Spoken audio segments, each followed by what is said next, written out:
بات ہے، سوچ کتنی بری بات ہے۔ قرآن نہیں پڑھنا جان رہے ہو، قرآن پڑھو، کمپیوٹر سیکھتے ہو، موبائل سیکھتے ہو، تجارت کرنا سیکھتے ہو، سب سیکھتے ہو، قرآن سیکھنے میں کیا لگتا ہے؟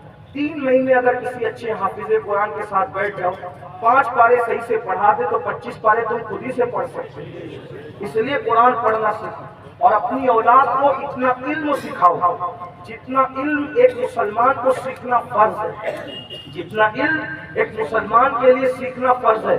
نکاح کب تک قائم رہے گا، کیا کہیں گے تو طلاق ہو جائے گی، ایمان کیا ہے، کفر کیا ہے، یہ ساری چیزیں ہمارے چھوٹے چھوٹے بچوں کو بھی آنا چاہیے۔ اتنا علم سکھاؤ کہ جتنا فرض ہے۔ کیا فرض ہے؟ امام اہل سنت نے فتاوی رضویہ شریف میں اس کی پوری فہرست بتا دی ہے ہمیں کہ کتنا علم ایک مسلمان کے لیے فرض ہے۔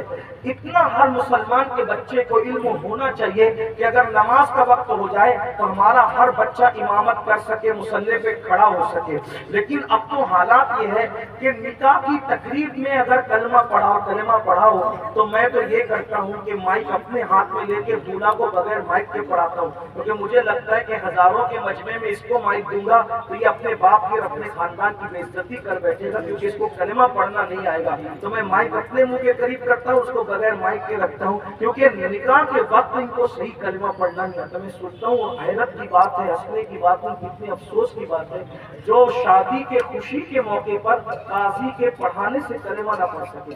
ذرا توجہ کریں، آپ غور فرمائیں، جو شادی میں خوشی کے موقع پر قاضی کے پڑھانے سے کلمہ نہ پڑھ سکے، وہ موت کی تکلیف کی شدت میں کیا کلمہ پڑھ سکے گا؟ اندازہ تو فرمائے کیا حالات ہے۔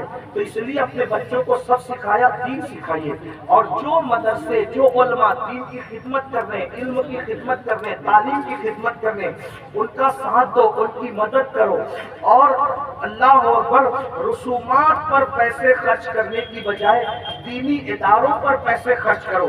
میں لوگوں کو یہ بات کہتا ہوں، کاش حضرت شاہ جہاں کو کوئی یہ مشورہ دیتا کہ ممتاز کے نام پر تاج محل بنانے کی بجائے ایک ممتاز یونیورسٹی بنا دیتے تو قوم کا بھی فائدہ ہو جاتا، ممتاز کا نام بھی قیامت تک زندہ رہتا۔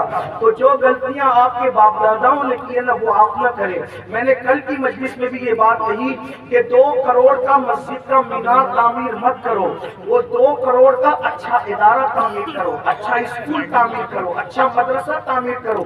اور علماء اور سادات یہاں موجود ہیں، اگر غلطی کروں گا تو یہ ابھی اصلاح کر لیں گے، میں انشاءاللہ اپنی بات سے رجوع ہو جاؤں گا۔ آپ کو یہ بھی کہتا ہوں، ابا کا انتقال ہو جائے تو مسجد میں قرآن شریف مت دو، اس لیے کہ مسجد میں قرآن شریف 8-10 کافی ہے پڑھنے کے لیے۔ تھپی لگی ہے، ہماری مسجد میں بھی لگی ہوئی ہے، اور ہر سال جو اس کے لیے کوئی نہ کوئی کباڑ خریدنا پڑتا ہے یا اس کو کہیں سجا کے رکھنا پڑتا ہے، اور وہ قرآن استعمال میں نہیں آتے۔ 8-10 قرآن کافی ہے۔ ایک کام کیے کیوں نہیں کرتے کہ ابا کے نام پر مسجد میں قرآن رکھنے کی بجائے کسی بچے کی فیس کیوں نہیں بھر دیتے اصالِ ثواب کے لیے؟ ابا کے نام پر اس کو کتاب کیوں نہیں دے دیتے اصالِ ثواب کے لیے؟ ابا کی اصالِ ثواب کے لیے اس کو کاپیاں خرید کے کیوں نہیں دے دیتے؟ ابا کی اصالِ ثواب کے لیے اس کو قلم خرید کے کیوں نہیں دے سکتے؟ صرف ایک سبق سنانے کے لیے ایک بات میں کہنا چاہتا ہوں۔ آج ہر بندہ کیا کہتا ہے؟ میرے ابا کا انتقال ہو گیا، میں کنواں کھودواؤں گا، بورنگ کھودواؤں گا۔